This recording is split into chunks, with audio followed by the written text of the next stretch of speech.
Hey everyone, my name is Felicia, and today I will be presenting about my journal with the title of TLC-directed isolation and in silico analysis of antimicrobial metabolite from Nigrospora sphaerica inhabiting Croton Bonpladianus bale. So for the next slide, I will be explaining about the general information about the journal. My theme for this journal discussion is the antimicrobial determination by thin layer chromatography, bioautography, or in short, we can call it TLC, bioautography. And then for the first figure, we can see the abstract for my journal. And the second figure, we can see the general overview of the thin layer chromatography and how it works. So the thin layer chromatography is a technique used to determine the microbial activities of compounds such as antimicrobial activities or properties and also antibiotic properties. And then the TLC bioautography integrates the principle of chromatography with bioassays to separate and to identify the bioactive compounds within a mixture. And then the function is generally to detect, identify, and isolate the bioactive compounds. And the principle is to utilize the different absorption capacities of each component in the stationary phase, and then also to compare it during the mobile phase. The next part is the background and the aims of the journal. So the background of the journal is that Croton Bonpladianus bale or commonly known as the bentusi, is a plant that has high potential due to its microbacterial property, antiseptic property, and also anti-cancer treatment, and many more. And a natural product derived from endophytes have been proven to be more efficient. Endophytes have been reported to produce many secondary metabolites having potent bioactivity better than the host plant itself. And then the risk of multi-drug resistance has been a clinical concern that is associated with rational and inappropriate use of available drugs. Since the past few decades, the endophytes have been the main focus of the interest due to their ability to in synthesizing new chemical skeletal analogs with pharmaceutical interest. And then the aims of this journal is the research was conducted in order to detect the presence of antimicrobial metabolite extracted from Nigrospora inhabiting in croton plants, where various of bacteria and fungi that are harmful to human were used as the sample to see the microbial activities and the capacity that is possessed by the Nigrospora sphaerica to inhibit the growth of bacteria and fungi. And then the next is the tools of the thin layer chromatography bioautography. And then the first figure, the figure number 3, is the component of the thin layer chromatography that consists of the lid, the TLC chamber, the TLC plate, which is the stationary phase, the separated component, and then the spot, and then lastly the mobile phase, which is the liquid. And the stationary phase is the plate that has adsorbent materials on it. And then for the bioautography, we can see the TLC plate, and we can also see the Petri dish here. For this experiment, we'll be using the direct contact type of bioautography, which is the mechanism of which can be seen in the figure number 4. And then it involves the direct contact of the bioactive component itself separated on the thin layer chromatography or TLC, and then with the microbial culture to assess their antimicrobial activities. So it involves the previous subject that has been through the TLC, and then we use the microbial culture to test the microbial properties to see whether it is consists of the antimicrobial activities or not. So for the research, the main focus of which is to test the antimicrobial properties of Nigrospora. So it is tested with the common bacteria and fungi such as the bacteria E. coli and then the S. epidermidis and some of other types of bacteria and fungi. Okay, so for the next step, we'll be talking about the tools again, but now we will be more focusing on the specific parts and the components. Basically, the TLC plate is a solid support used in the chromatographic separation. Um, just like their name, it is just a thin layer of adsorbed material, can be silica gel and other materials. And then the sample spotting area, we can see it on the bottom. It is the place where we apply the sample. We can just use a small dot, a small amount of sample. And then the mobile phase is the solvent or the mixture that allows the sample to move along the TLC plate. And then the chamber is the medium. The lid is to cover the medium, and then don't forget the UV light that is function to visualize the separated compounds on the TLC plate. So it is another step after the TLC. And then the mechanism, it consists of separation, visualization, assessment of biological activities, and then the last one are identification and also determination.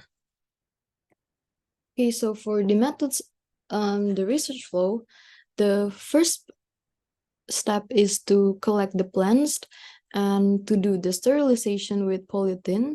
And then after that, sample processing and isolation of mycoendophytes of Nigrospora sphaerica in croton plant are conducted.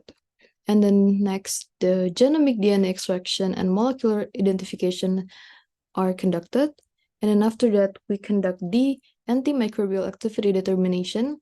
It consists of 5 stages.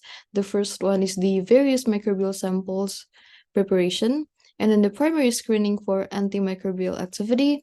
In here, we will be using the agar block method. And the third one is the fermentation and ethyl acetate extract obtainment. And then the fourth one is disc diffusion assay. And the fifth one is the TLC bioautography. So the TLC bioautography is our highlight for this research. It is initiated with the preparation of 10 milliliter of crude ethyl acetate fraction obtained from the Nigrospora sphaerica. Then it is put in the TLC silica gel plate, and then after that, the plates were then placed in the hexane solvent with the ratio of 1:1, and then it will be observed under the ultraviolet lights or the UV light with a certain wavelength. And then after that, it will be dried. And then after we conduct all of the steps, we will evaluate the antimicrobial activity and also the minimum inhibitory concentration that are later will be discussed on the results and the discussion. Okay, so for the next part, I will be discussing about the results and the discussion. The first one, I will focus on the antimicrobial activity first. We can see that on the figure number 5, it is the disc diffusion assay, which is a process of having the microbial culture in the plate and then also having the solution or the substance that will be studied in the form of dots. So I will zoom in first. It is the comparison within the before growth of the bacterials and the after growth. This part is the entabiotic disc, which is the extracted material from the Nigrospora. And then we can see that there are 3 types, different type, and then the white part is the agar media. It is spread on the petri dish, and then we wait for a certain time for the bacteria to grow. So it involves the antibiotic substances that wanted to be tested, and then the bacterial, which we have about 6 or 7 types. Later we will be discussing about, and then the agar media. And then after grow, we can see that if we have antimicrobial properties, it will look like this. It will have the zone of inhibition, which where the bacteria can grow there. So the high inhibition zone in this diffusion assay, it is a good indicator, which state that the substances has like a high effectiveness on the antimicrobial agents against the tested microorganism. So in the inhibition zone, we don't have any bacterial growth, so it's clean. Sorry. And then you can see that the figure number 6 is the result of our experiment. We have 9 different microorganisms that are tested, and then we can see the result here. We have 4 types of antibiotic disc, but the N one is the negative control, which is used as the standard. So for the crude extract from the Nigrospora, we have the 25 and also the 50 nanoliter, and then we do the same thing for all of the bacterial. So we use the antibiotic disc and one of the negative control here, and then the gentamicin for each of the microbacterial, and then after we apply the bacteria culture, and also there's one of them is the fungi, the C. albicans, and then we compare which are the highest in result. So for the first one is a 25 nanoliter. We can see the highest or the largest inhibition zone from the E. coli bacteria, which is 29. And then from the crude extract in the 50 nanoliter, we can see the highest inhibition zone from the B. subtilis, which is about 33.67. And then all of the negative control, we don't have the result because it's only for the control. So they don't exhibit the inhibition zone like others. Okay. So for the 25 nanoliter, the E. coli is the highest. It indicates the best performance of Nigrospora sphaerica extract to inhibit the E. coli growth on this amount of volume. For the result and discussion of the next part is the thin layer chromatography result. For the figure number 7, we can see the A, B, and C. It is the result that are already visualized with the help of UV light, the short UV light, and then the long UV light wavelength. And then for the D, C, D, E, and F, we can see 3 different microorganisms that are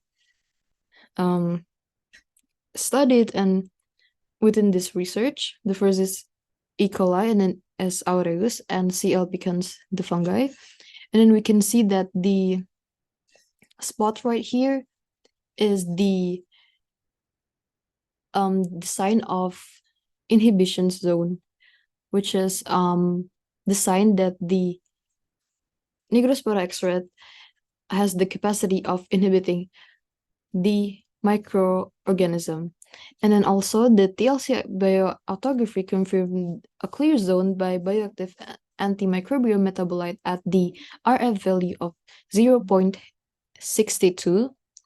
And then the RF value can be calculated from this experiment with counting the distance traveled by the solid and then distance traveled by solvent. And then the next one is the minimum inhibitory concentration. It is the power or the capacity of the antimicrobial substance. So the minimum inhibitory concentrations are defined as the lowest concentration of an antimicrobial that will inhibit the visible growth of a bacteria. So the lower amount of the certain substance that has to be used in order to inhibit, it means that it is more powerful and effective. So these are the result of the minimum inhibitory concentration. For the B subtilis, we can see that it is the lowest, which means that the extracted materials is very productive and effective in inhibiting these type of bacteria. So as the E. coli, it works the same. And then for the fungi, we can see that it takes 100, which is a large number compared to others, which is less effective and unproductive like the other result. And then there are some conclusion. The first one is the TLC bioautography approach facilitates the exploration of bioactive form microbial extracts. Bioassays guided fractionation can be carried out by using TLC-directed bioautography to isolate broad spectrum antimicrobial metabolite from Nigrospora. And then the second one is the antimicrobial profiling confirmed the bioactive Nigrospora lactone, which is the obtained substance from the Nigrospora plant, to possess broad spectrum activity against test human pathogens with minimum inhibitory concentration values in the range of 6.200 milligram to 100 milligrams. So the results of these of the minimum inhibitory concentration varies from 6 to 100, which is very, very different. We can see that the extracted from the Nigrospora can be very effective in a certain microorganism, but it only takes like 6.225 milligram to inhibit the growth of the bacteria. But we can also see the result that is not really effective, which is for the fungi, we need 100 milligram of the extracted material to inhibit the growth of the fungi. So it has different results. And then the endophytes obtained from Nigrospora spiraea inhibiting from Croton bonpladialus bile has high potential in inhibiting microbial growth, especially for the E. coli in the 20 milliliter, and then the B subtilis in the 51.